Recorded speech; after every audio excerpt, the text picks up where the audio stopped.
Welcome to the Exceptional Educators Podcast by Frenalytics EDU, where innovation meets inclusion in education.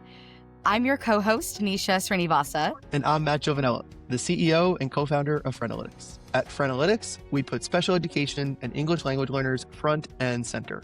Our award-winning Frenalytics EDU platform helps streamline progress monitoring, improve communication and compliance, and offers truly personalized learning to your students of all abilities. Each episode of our podcast features candid conversations with district and school leaders, classroom changemakers, edtech founders, and industry executives, all dedicated to transforming learning for each student, especially our learners with unique abilities. With the focus on extraordinary educators and the exceptional students they serve, we explore the latest in special education, accessible technology, and inclusive leadership. In this episode, Exceptional Educators is exceptionally thrilled to welcome Kelly Carpenter. Kelly is a newly retired Chief Academic Officer for the Gananda Central School District, but by no means has stopped her work in education. She is an educator committed to diversity, equity, and inclusion initiatives, and has had a tremendous and lasting impact on multiple districts, schools, and classrooms. So Kelly, we are so thrilled to welcome you onto the podcast today. Thank you so much for being here. Thank you so much. Thrilled to be on with you guys today. We can't wait to dive in. I know Matt and I both have a lot of questions and curiosities for you. So just to get us started, this is a question you as an educator, I'm sure, are very familiar with, but it's one we've been asking all of our guests that have come on the podcast. And that is, what is your why? So what brought you to the world of education and what continues to keep you here? Hasn't changed really in retirement. I am passionate about every student getting what they need throughout their schooling and beyond, I guess. So I started operating on my teddy bears when I was like 4, and that didn't go well. So I knew right away that probably being a doctor wasn't going to be my thing.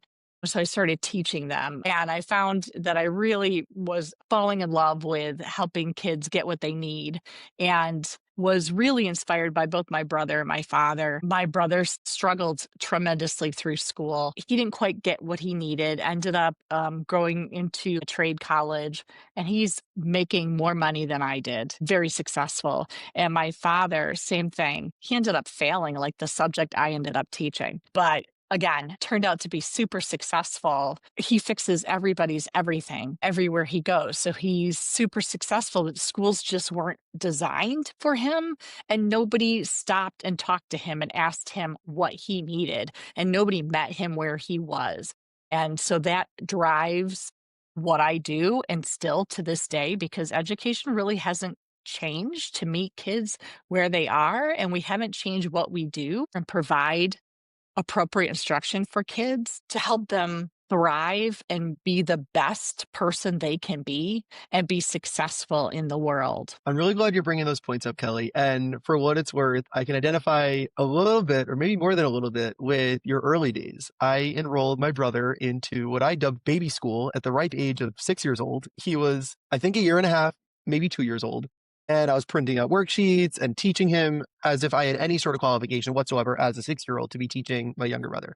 But into school he went before he even knew what the word school was. And I think that's where an early passion for education was instilled in me by my grandmother, who was a teacher, my aunt, who's a special ed teacher, and all those who just shaped my world around me. And I, too, very quickly realized that medicine was not for me after also growing up in a family surrounded by medicine. And I realized that I had to pivot fast. That was just not working out. But to your why, meeting students where they're at is so much easier said than done, as you know.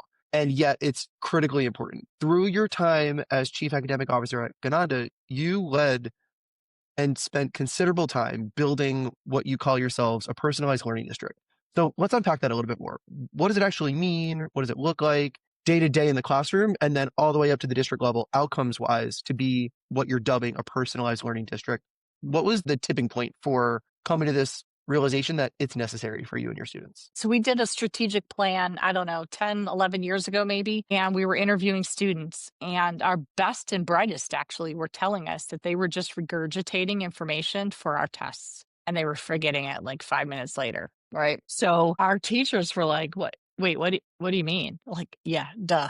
Kids aren't remembering this, and they aren't internalizing what we're teaching them. And we knew that the world they were heading into, it wasn't about facts, right? I mean, we all have these little things in our hands, right?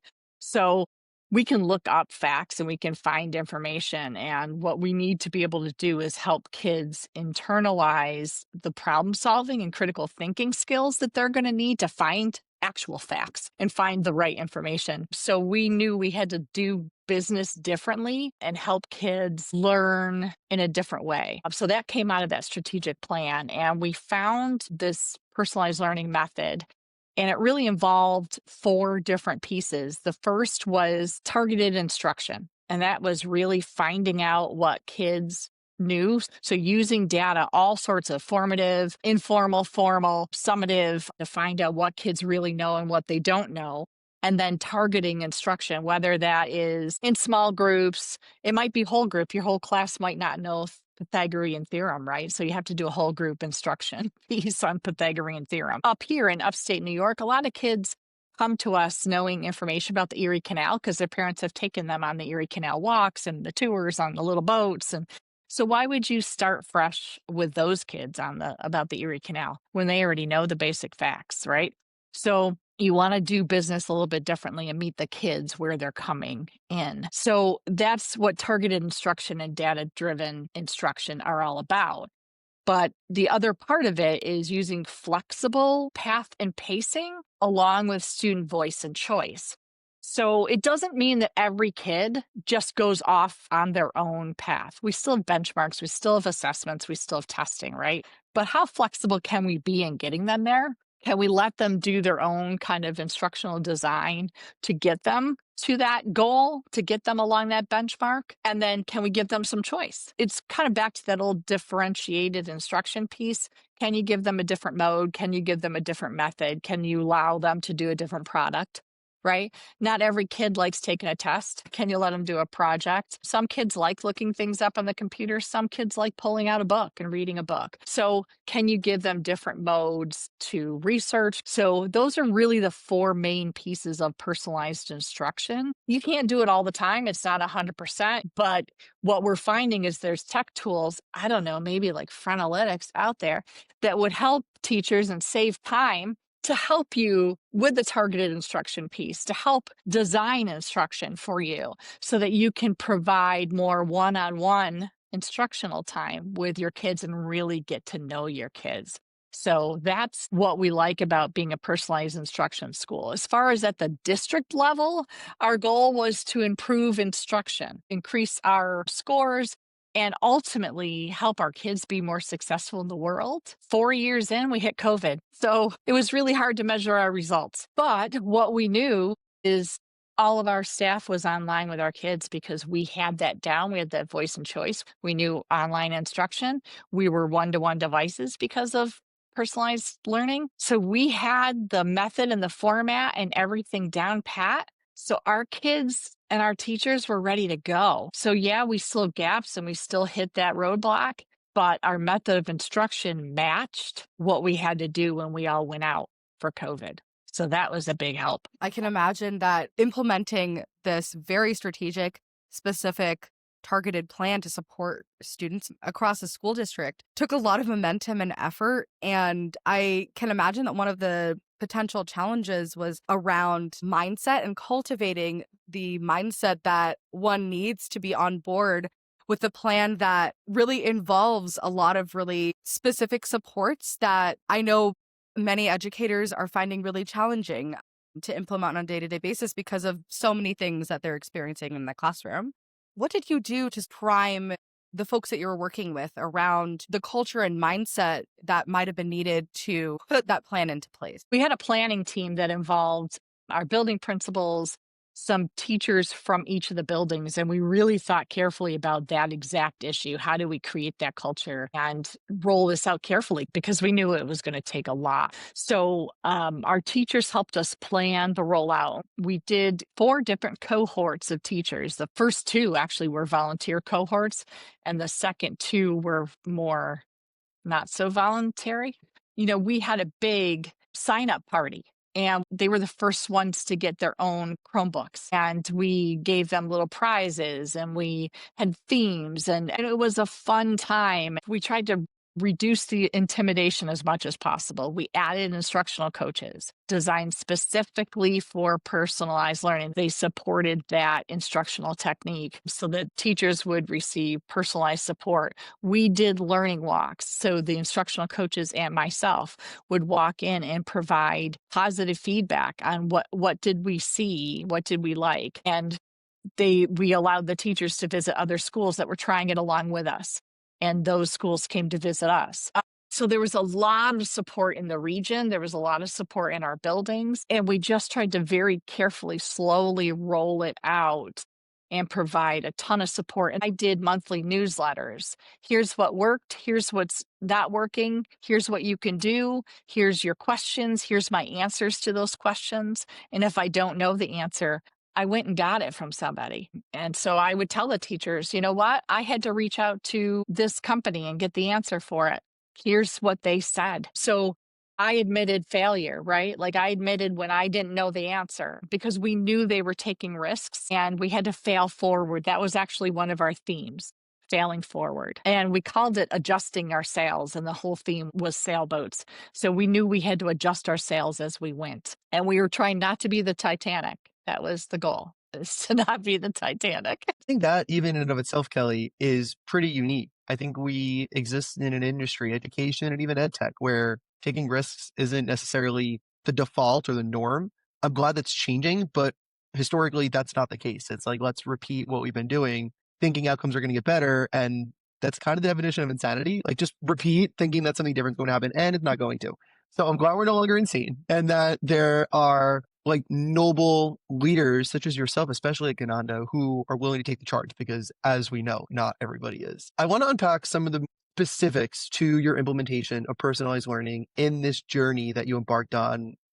So for the years leading up to COVID, let's go in our time machine to the mid 2010s and think about this need has identified itself. You're starting to put together this game plan. What more specifically did that look like? How are you identifying professional development topics, schedules, tools that you're going to try and implement, changes in curriculum, spaces within your buildings, etc., that you're like, let's try this and see if it works, and then we'll adapt if it doesn't. And for those naysayers who say, Kelly was at a small school, she was able to pull this off, I think there's going to be a lot of similarities in what needs to be planned and executed on in a small district versus a medium versus a larger one. And so I'd love to learn a little bit more about what you and Gananda did. Yeah, I think it's similar to what we do with many initiatives in schools is we find that group of teachers that's willing to try it first, that we know will go out there and try it and they're excited about it. And we did summer professional development. We had used a company, it was kind of a train the trainer situation. So there was a consultant firm that worked with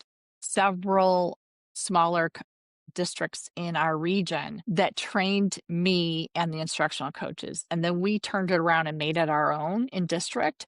And I think our teachers respected that too, because we were in it with them, trying this and taking that professional development and really kind of making it Gananda-ized. It wasn't a canned professional development from some company like you're talking about in a big district or had done San Diego's, schools. And so they felt like, okay, these guys know Gananda and they know what might work here. And they're designing this for us. So our teachers felt very comfortable with what we were rolling out. And we tackled the mindset issues. We tackled devices. We tried to tackle all the questions that would pop up along the way. We didn't get them all, but we tried to tackle them. One of the big things that we knew had to change was the way classrooms and school environments looked. So our classrooms don't look anything the way they did a decade ago. When you walk into our elementary school and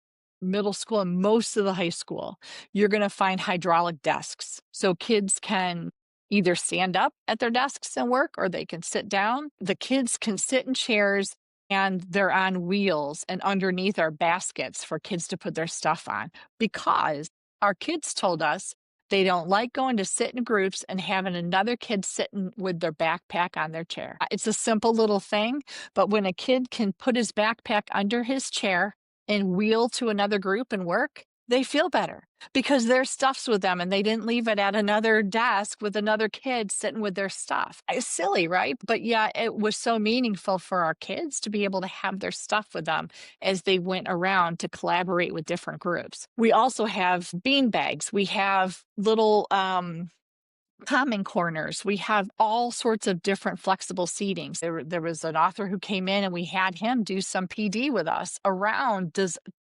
thinking about designing your spaces differently as an educator. And we train our kids. Try this. Now reflect on it. Did you work better sitting in this seat? Or did you lose focus sitting in this seat? Don't instantly, as a teacher, yell at that kid for not being focused in that seat. Let them fail in that chair. We're going to find out the hard way sometimes it's not the right environment for us to work in. Or we find out it is, right? If we as the adult tell them that's not working, get up and move, the kid goes back to that same exact situation the next day and tries it again because they didn't learn and they didn't reflect.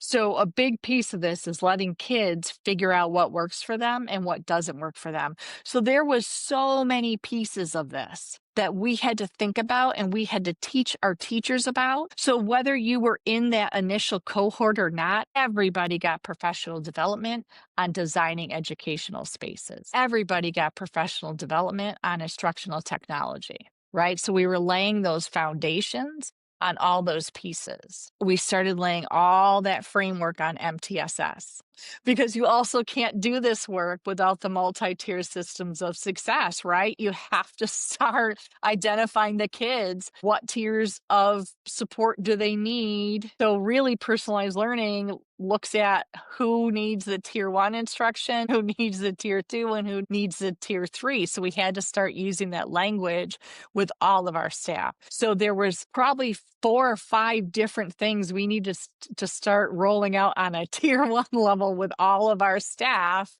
regardless of whether they were the ones receiving that personalized learning professional development. That is incredible. And to me, it actually sounds like the way that you've approached this professional development with teachers is similar to the way that you're encouraging teachers to design experiences for students in laying different foundations, addressing common issues, needs, and supporting the sort of foundational pieces that they might need to be able to take that risk in venturing forward with all these components of the strategic plan.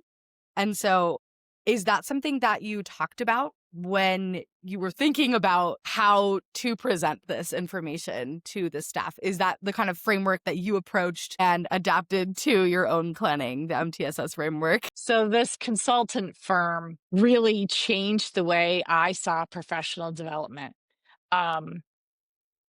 They taught us. I had so much fun sitting in there. I didn't even realize I was learning, right? And that's the way I wanted my kids to sit in a classroom forever from that point forward. And my teachers, my instructional coaches, and everyone who worked with me, we never did professional development the same again. So my teachers always had choice. Now, that doesn't mean there weren't some mandated trainings and things they had to do. But the language we use as a district for both adults and students is must-dos and can-dos. So on every single staff development day, there were must-dos that teachers had to attend, and then there were choice sessions, which were can-dos. Again, every teacher would have a must-do of maybe designing educational spaces, and we kind of thought those strands through over the years, like what are those must-dos that every teacher has to have to lay this foundational groundwork that they're going to need to have. So that was very intentional, very thoughtful. And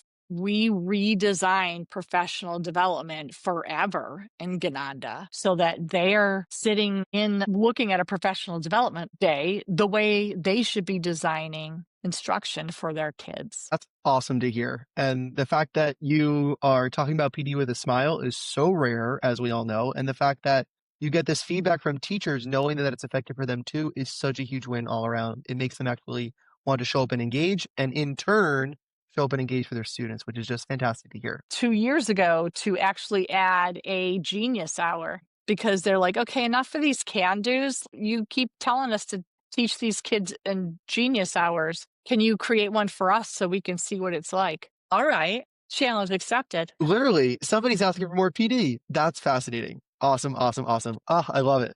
I love it. Kelly, in relation to the feedback loop that we were just speaking about, what did you institute or put in place to measure the effectiveness of this new era of PD at Gananda? How did you know it was so successful and so well received by your teachers? We tried to do 5 to 6 learning walks a year. Some were choice and some were I just scheduled them in. And the instructional coaches and myself would had a rubric, and we would walk into the classrooms and we were looking for certain things. We were in there 5 to 10 minutes maximum, and we were talking to the kids when we were in there. We would then go out in the hall, we would convene, we would go through the rubric, and then every single teacher within 24 hours would receive an individual feedback form. We really loved the way we saw these elements. Then we would compile that feedback and we would have actual scores of, let's say, targeted instruction. We would know if it's improved over the years. And we had charts and graphs and we could see where we saw improvement. The one area we continued to struggle with was actually student reflection. For some reason, we saw student reflection drop off after COVID. So that was a unique piece that we were continuing to work on as I was retiring. And we don't know why that was happening. So we were trying to figure out how to beef up the amount of student reflection or change teacher mindset around it. But yes, we had a feedback loop that involved us physically going into classrooms and collecting data. That's really interesting, including the fact that student reflection dropped off a little bit, but that could be a whole suite or a whole host of reasons. So I think digging into that will be really interesting. It doesn't seem like there's any obvious or immediate tell, and there could be these larger macro level changes and SEL related pieces that maybe are buttoning students up and not allowing them to go through that reflection exercise. But the fact that you even know that there's a drop off, you're more than halfway there versus not knowing that there's, an attrition or, a dip in rates somewhere else across the board. The fact that you're measuring those pieces, you're well on your way to being able to fix them. Speaking of, and going back to a topic we were speaking about before, Kelly, of MTSS, you saw me light up. There's so many parallels between personalized learning and MTSS. Talk us through your thought process and the district's thought process a little bit of how personalized learning was getting embraced and implemented across the district at a time where you were also transitioning the philosophy, the shared language, and the implementation of tiered instructions through MTSS. Where did they commingle? Where do they intentionally separate? And how did you think about implementing MTSS to support our unique learners who need that more targeted instruction? The connection for us was that targeted instruction and data-driven piece. When you find out what a kid needs, you should be providing them the appropriate intervention, right? So it was a matter of taking the work we're already doing with personalized learning and showing where it can fit in a more dynamic piece in MTSS. Every day you're providing interventions for kids. Not all of it fits in MTSS or goes into the model properly to be recorded. We also started with PBIS. So again, that scaffolding, how do we make MTSS work in our school? We started with PBIS and that positive behavioral intervention supports. So that something like the Proud Bucks, because we were getting on to Proud, they fit into looking at student reflection, right? When you reflect, you're earning a Proud Buck or whatever. So we kind of made that fit first. Some of the teachers got there right away. And they were like, this is a no-brainer. It fits personalized learning. It fits what we're doing. Some of the teachers are still not there, to be honest with you. They see it, MTSS is a whole different thing than personalized learning. It didn't work for everybody that way. I would say 2/3 to 3/4 of our teachers see how that fits nicely together, and that you can't really do targeted instruction without providing appropriate interventions at the tier 2 to tier 3 level. So we've got some that still believe you can teach every kid the same way and that every kid's going to go into college, and they don't understand that the world they walked into is not the same world that these kids are going to walk into now. So it's really important that we try to expose our teachers to the world that exists now for kids. I don't know why they can't see it with AI and everything that's going on. Yeah, I know that myself in my own role, that is a challenge that I experience and face as well. And figuring out and how to sustain a sort of vision for supporting students with personalized learning initiatives, it can be really challenging because mindsets develop and for many different reasons and can be sort of fixed or cemented depending on, folks over time. I also appreciate the fact that you're acknowledging the ways in which even an effort that is so strong and powerful and had such a positive impact has also not necessarily been ubiquitously adopted. And that's just the reality of a really big project, such as the one that you've implemented. It seems like you are somebody who is so committed to the vision that you've set out, even though it takes, as you mentioned, it takes a really long time for a lot of these efforts to actually be implemented and come into place. What do you do to keep that vision sustained? That's a good question. Some of it's almost accidental. When I was at ASU GSV, I went on a tour,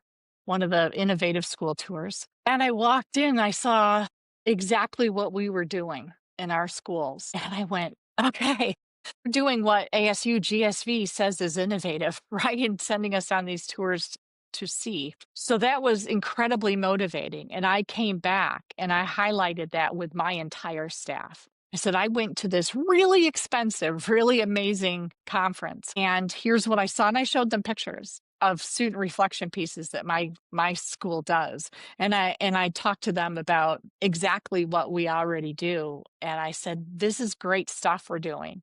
So let's continue to do it because it's highlighted as innovative practices in this country. So it was celebrating. It's taking the moments to celebrate what we're doing. And we don't do that enough in education. We're always pushing to go further and faster because there's still kids falling behind, which I get. But those moments where you see that the things you are doing are innovative and are really, really neat things. And then going into classrooms, those are the moments when I see the things actually happening and I talk to kids and they're like, it was so cool when I did blah, blah, blah, blah, blah in the classroom. This is the great stuff. This is the good work we're doing. Those are the moments where it fills my cup in this field and it keeps me motivated and I'm able to get on a podcast like this and hopefully excite others. Like I would walk into any school anywhere and help people roll out personalized learning. I'm so passionate about it because I saw the look in my kids' eyes and I saw the look in parents' eyes when they saw how excited their kids were. And I saw my teachers when a great lesson happened. I saw how excited they were. So I know it works and I know it's innovative. It's been cited in practices all over the country. And that's what motivates me. It's not about test scores necessarily, right? It's the intersection of test scores, social emotional learning, and flat out excitement about learning in school. And that's hard to measure. So you have to get into schools, you have to talk to kids, and you have to really understand. Every day I got to hear and see and just feel the excitement of what was going on when the announcements would go on and they won their proud buck goal. I could hear the cheers erupt across the building. Like those are the moments where you stay motivated in the work you're doing, even though a teacher complained to you the day before about a professional development you had given.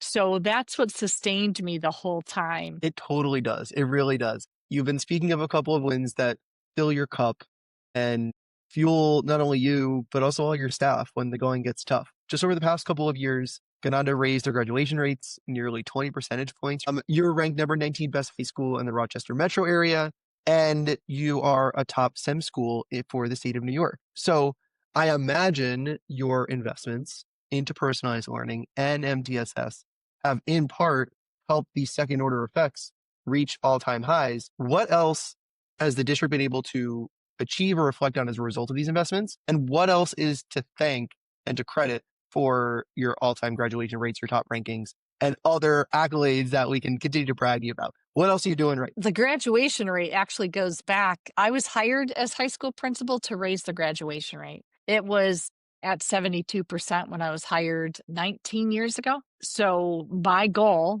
given from the Board of Education, was to raise it to 95%. And with the help of my staff, we did that in 5 years. So we worked together, the high school staff. It was really about exposing the data as it was and really taking a look at data. So I'm very proud of the work the entire district does around looking at data. We just bought new curriculum and a new benchmark assessment tool because we looked at data. What did it tell us? We needed to scaffold our curriculum differently. Our teachers look at it at the micro individual kid level. They look at it at their class level. The building principals look at their buildings. I look at it as a district. So we're constantly looking at what does the data tell us. As a high school, we took a look at what were some of the blocks that were preventing kids from graduating. And then we also looked at what would be positives to help kids get over that hump and help them stay in school. So we added 3 Project Lead the Way programs that are still kicking today. So that's part of what you're seeing now is some of the work we had put in place way back then to get that graduation rate up. That's a wonderful success that we have. We constantly look at all sorts of subgroup data to make sure that we have equity in our district, provided, probably 9 years ago, we started providing all kids school supplies. So no one had to buy any in our district. We gave every kid one-to-one device. So those TI-83s that are 100 something bucks a pop, we provide every kid one of those to sign out for the year. They don't have to buy them. We only have a 30% free and reduced lunch rate. It didn't matter to us. We knew most of our kids could afford them, but we have 30% that probably can't. And we need to make sure that that 30% doesn't feel like they can't afford it. We now have a clothing closet for all kids. We have probably 120 different families that participate in our backpack program for lunches over holiday breaks. Our Rotary provides 2 weeks worth of food for over the holiday breaks to a lot of families. So that was really important for us. So we're proud of the work we've done because data is a story. It's not just numbers on a paper. Those are such cool examples and incredibly impactful ones of how you can use the data you're already sitting on to analyze and to better meet the needs of your students, whatever their needs may be anticipated to be or not yet are, but you just want to make sure they feel included nonetheless. I have a little bit of a curveball question for you. Because we're both located in New York, you are very well attuned, especially because maybe on paper retired, sure, but not actually retired. I know you're very familiar with the ever-changing requirements under New York State's Portrait of a Graduate and the changes in graduation requirements for students, not only in high school, but in their formative years leading up to it. What do you think the merits are? What changes do you think might still need to be made? And how, going back to our earlier conversations, do you see these changes better supporting the diverse needs of your students from a less prescriptive or from a more prescriptive graduation set of requirements under Regents to this more flexible environment where they can show their strengths as a means of graduating? I'll tell you what, the Portrait of a Graduate almost made me reconsider retirement. Almost. There is some really great stuff. While it's now the New York Inspires plan, but I really like what they're doing. If they follow through with everything on the plan, which it looks like so far they are, they will be eliminating Regents requirements as far as the exam being required for graduation. Now, the exams will still exist, so kids can use the exam if they feel like it. I would have, like for math, I probably would have just taken the test. I don't know what project I would have done for math, but for my social studies courses, I would not have taken the tests. I would have done something very differently. For personalized learning, it is the perfect fit. So they're going to be producing rubrics that will provide some definition for each of the character components in the actual Portrait of a Graduate wheel. So we'll get some more definition with each of the categories. Then schools will need to figure out how they will provide options for kids to complete each part of the rubric to fulfill all that to graduate. So personalized learning, that is your flexible path and pace. Like for a change, they're not going to have to jump through those hoops of having a benchmark at the end of the year. Biggest concern for small schools is, will we have the resources to make that happen? If the kid wants to take dance, for example, we don't have any dance courses. So I don't know how they'll get through some of those pieces doing dance. The kids will be able to design the elements. Now, that being said, we should have a heads up and be way ahead of the game because we have been teaching our kids how to reflect and how to know their strengths and weaknesses as educators along the way. They will know what they're good at and what they're not good at. So hopefully they'll choose the path that fits them the best. So that will involve a lot of work on all schools if they haven't been doing that work. I think that's the key piece. There's so much promise coming out of the highlights of the new version of Portrait of a Graduate New York Inspires that I think is really intriguing and attractive to districts who have already implemented this MTSS and personalized learning a piece with Fidelity. Otherwise, I think it might hit you like a tidal wave if you're a district that is brand new to this, because first and foremost, your latitude for all of these graduation pathways has just tenfolded. There used to be a very prescriptive path with alternative graduation requirements, as you very well know. And now there's all these other options. But if you haven't been working towards those somewhat in anticipation and somewhat to give students choice over the course of a school year before that drop dead date of the Regents exam, going from one extreme to the other might be very overwhelming. And I do think and hope and agree that some of the specifics around these rubrics and the way to actually execute and implement these more flexible pathways does kind of get the proper spotlight that it needs so districts know exactly what they are able to do, what's not permissible, what is still up in the air versus just a broad stroke of this is what we're moving towards without a way to actually implement it with fidelity. So I appreciate your perspective on that. I think it's a really interesting one.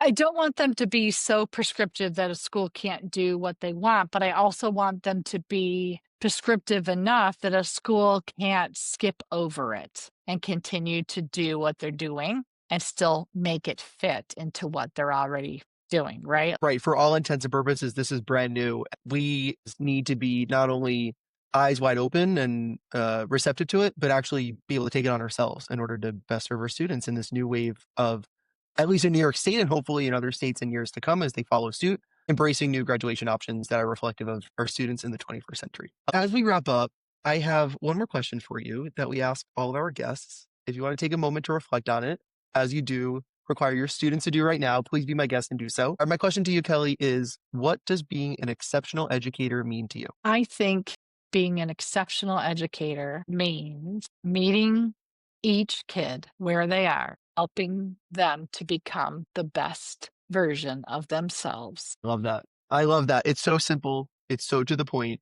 I like that you took pause in answering that. And ironically, but also very unironically, that is everything that you just described in this interview of the administrators and the staff at Gananda in service of your students. And that's what you embody also, Kelly. For your decades of service, we thank you. You are an exceptional leader. You have been an exceptional educator. You now lead exceptional educators. And those students up north don't know how lucky they have it. And they better be sending it down to the south end of New York because we can appreciate it just as much, if not more, here downstate. Kelly, thank you so much for being here today. I was so thrilled to be able to have this conversation with you. And Matt, it is incredible the amount of work that you have done to support teachers, schools, and students. It's so clear to me that you're really centering their experiences and their lives in the design of all the work that you're doing. And I was really inspired listening to you today. Thank you so much. Kelly, thank you for joining us today. It was such a pleasure having this conversation with you. I learned a ton. Isha, I know you did as well. And to all of those listening to today's episode, thank you. And we will catch you on the next episode of Exceptional Educators. I'm Kelly Carpenter, the Chief Academic Officer Emeritus of the Gananda Central School District, and I believe in the power of exceptional educators.